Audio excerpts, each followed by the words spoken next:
Hey, how's it going, everybody? Welcome to Freebeat, where I post new music-related content every single day. So if that sounds good to you, hit that subscribe button, ring that notification bell. Let's get started. Today we've got the Teenage Engineering OPZ, and I'm going to show you guys one of my favorite things that the OPZ can do, and it's actually something I don't talk about that often, and that is play in odd time signatures. So I figured I would show you one of my favorite and yet most simple drum grooves for a basic 7/8 time. So I just love odd time signatures. I love all of them. 7/8 is probably my favorite, but they are all amazing. And the fact that the OPZ can so easily slide into any of those odd time signatures is just like the coolest thing ever. A lot of sequencers, especially stuff this small, a lot of the times it's locked into 4/4, and like on the pocket operators, you can get creative with your 16 steps across a certain amount of patterns and, trick it into looping in an odd meter. It's nice to just have the feature to change your time signature built into the device. So let's go ahead, I'll show you how to do it. So the first thing we're going to want is a blank pattern. We're going to want to speed the tempo up. So let's go ahead and we're going to hold down the metronome button. We're going to speed this up. That's pretty good. Let's see, what are we at? Looks like 173. Let's call it 175. So hold your metronome button, tap 1, tap 7, tap 5. There we go. The drum pattern we're going for is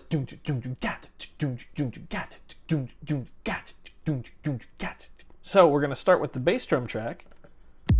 I'm going to pick this kick right here, but of course you can pick whichever of your kicks that you'd like. We're going to put one right here on 1. We're going to put one right here on what would normally be 2. And that's it for placing notes. Next, what we're going to do is actually set this track into 7.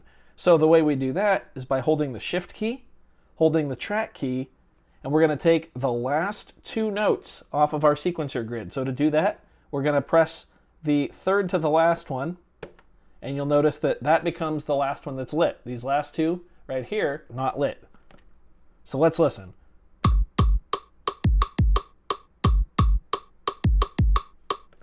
Perfect. Like I said, I want to keep this very, very simple. You could actually set this to 2 measures long, and that would actually allow you to get a little more variation in there, but we're not going to worry about that today. I just want to get that basic concept out there to you guys. So let's jump to the snare drum track.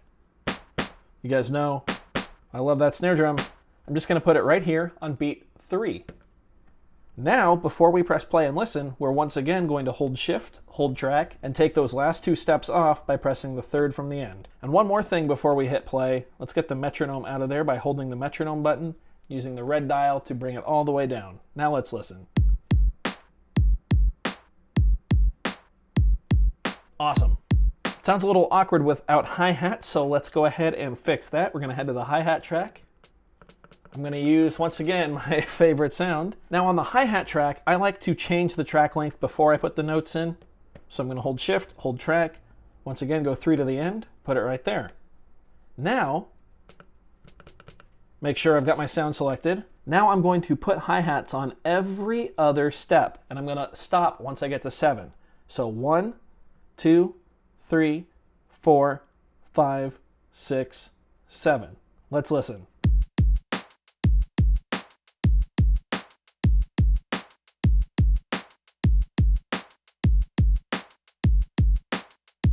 That's absolutely perfect. So if you were just here for the drums, that's basically it. However, I want to add a bass line and maybe a chord in there as well, a chord track. So let's go ahead and switch to the bass track. First thing I'm going to do is hold shift, hold track, take those notes off. 3 from the end is where we want to click. Now the bass is in 7. And I actually want this to be 2 measures long because this 1 measure is pretty quick.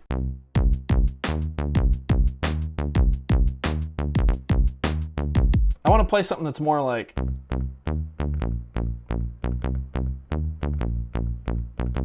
that. So to do that, just like normal, hold shift, hold track. Instead of messing with the sequence buttons, we're just going to tap the number 2. Now our pattern is 2 measures long, but it's still in 7. If we watch, we can see where it resets, 2 measures long. That's kind of what I was talking about when I was mentioning, getting the drums a little more in depth, but the pattern we came up with is just perfect. So I'm just going to go And I'm going to play it in live time, in real time, so I'm going to hold record, tap play. Now it's waiting for me. Here I go.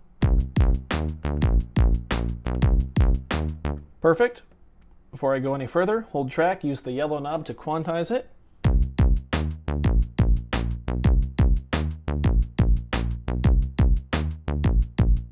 One and two and three and four, 1 and 2 and 3 and 4, 1 and 2 and 3 and 4, 1, 2, 3, 4, 5, 6, 7, 1, 2, 3, 4, 5, 6, 7, 1, 2, 3, 4, 5, 6, 7, 1. We are indeed in 7/8. Let's go ahead and add a little chord stab in there. That sounds bad. That's worse. That's bad. That's terrible. Also bad. That's what I want.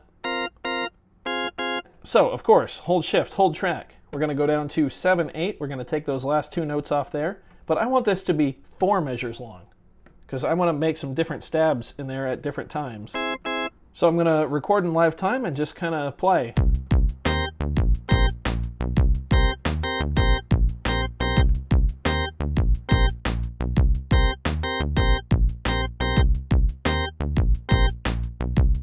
Quantize that. Maybe move through the organ wavetable.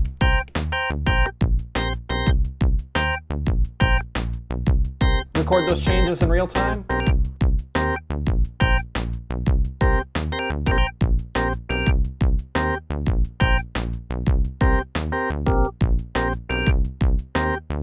Awesome.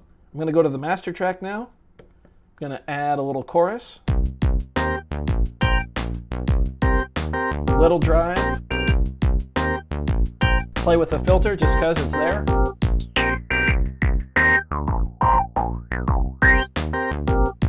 That's pretty sweet. Let's get a lead.